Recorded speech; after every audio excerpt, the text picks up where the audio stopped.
Hello, അപ്പോൾ ഇന്നൊരു mini വ്ളോഗാണ്. ഞങ്ങൾ യാത്ര ചെയ്യുന്നത് എൻ്റെ വീട്ടിലേക്കാണ്. ക്വാർട്ടേഴ്സിൽ നിന്ന് അപ്പോൾ 2 ദിവസത്തേക്ക് വീട്ടിലേക്ക് നിൽക്കാൻ വേണ്ടി പോവാം. അതിനിടയ്ക്ക് ഞങ്ങൾക്ക് എൻ്റെ ചിറ്റയുടെ മോളുടെ കുട്ടിയെ കാണാമായിരുന്നു. പക്ഷെ അവിടെ ഞാൻ വീഡിയോ എടുക്കാൻ വിട്ടുപോയി. പിന്നെ വീടെത്തിയപ്പോഴാണ് ഓർത്തത്. അപ്പോൾ വീട്ടിലെത്തിയപ്പോൾ നിച്ചു മുത്തശ്ശൻ മേടിച്ചു വെച്ച ഐസ്ക്രീം ചോക്കോബാറാണ്. അത് ഇച്ചിരി മെൽറ്റായി. അപ്പോൾ അത് കോരി കഴിച്ചുകൊണ്ടിരിക്കുകയാണ്. ഇനി ഞാൻ നേരെ അടുക്കളയിലേക്ക് ചെന്നു. അപ്പം അമ്മ അവിടെ മീൻ വറുത്തുകൊണ്ടിരിക്കുകയാണ്. എൻ്റെ ഫേവറേറ്റ് കിളിമീൻ. പിന്നെ ഞാനൊന്നും നോക്കിയില്ല, അതൊക്കെ കൂട്ടി ഫുഡൊക്കെ കഴിച്ച് കിടന്നുറങ്ങി. പിന്നെ പിറ്റേ ദിവസമാണ് വീഡിയോ എടുത്തത്. പിറ്റേ ദിവസം ഞങ്ങൾ ഒന്ന് ഡ്രസ്സ് എടുക്കാൻ വേണ്ടി പുറത്തു പോയത്. നിച്ചുവിന് ഓണക്കോടി എടുക്കാൻ വേണ്ടി പോയി. ഓണത്തിൻ്റെ ടൈമിൽ അച്ഛനും അമ്മയും അവിടെ ഉണ്ടാവില്ല, അതുകൊണ്ട് ഓണക്കോടിയൊക്കെ നേരത്തെ എടുത്തു കൊടുക്കുകയാണ്. പിന്നെ അത് കഴിഞ്ഞ് പുറത്തിറങ്ങി ആസ് യൂഷ്വൽ നമ്മൾ എന്തെങ്കിലുമൊക്കെ കഴിക്കുമല്ലോ. അപ്പോൾ ഷെയ്ക്കൊക്കെ കുടിച്ചു. ഞങ്ങൾ ചോക്ലേറ്റ് ഷെയ്ക്കും അതെന്ന് പറഞ്ഞ് 2 പേർ കൂടി ഒരെണ്ണം ഓർഡർ ചെയ്തോളൂ.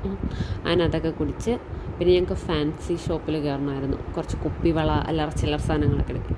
അതൊക്കെ എടുത്ത് വീട്ടിലെത്തിയ വഴി അവൾ ഉടുപ്പൊക്കെ ഇട്ട് നോക്കുകയാണ്. ഇത് അവളുടെ നിർബന്ധത്തിനെടുത്ത ഉടുപ്പാണ് കേട്ടോ.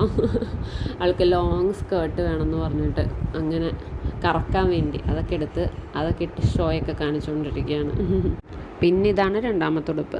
അത് കഴിഞ്ഞ് ഞങ്ങൾ ഫുഡൊക്കെ കഴിച്ച് കുറച്ച് നേരം റെസ്റ്റൊക്കെ എടുത്തു. പിന്നെ നടക്കാനിറങ്ങി. അച്ഛനും അമ്മയും എല്ലാ ദിവസവും നടക്കാൻ പോകലുണ്ട്. ഞങ്ങൾ ഇന്നുള്ളതുകൊണ്ട് ഞങ്ങളും കൂടി അവിടെ അടുത്തൊരു പുഴയുണ്ട്. അടുത്തല്ല, കുറച്ച് നടക്കണം. അപ്പോൾ ഒരു പുഴയുടെ അടുത്ത്. അപ്പോൾ അവിടെ നല്ല രസമാണ് ഇരിക്കാനൊക്കെ. കുറച്ച് നേരം കാറ്റൊക്കെ കൊണ്ട് അവിടെ ഇരുന്ന് അങ്ങനെ ഞങ്ങൾ തിരിച്ച് വീട്ടിൽ വന്ന് ഫുഡൊക്കെ കഴിച്ച് കിടന്നുറങ്ങി. അപ്പോൾ ഇതിൻ്റെ ഒരു ലോങ് വീഡിയോ ഞാൻ എടുത്തിട്ടുണ്ട്. അത് ഒരു 2-3 ദിവസത്തിനുള്ളിൽ അപ്ലോഡ് ചെയ്യും. അപ്പോൾ അത്രയേ ഉള്ളൂ ഇന്നത്തെ വീഡിയോ. Bye bye.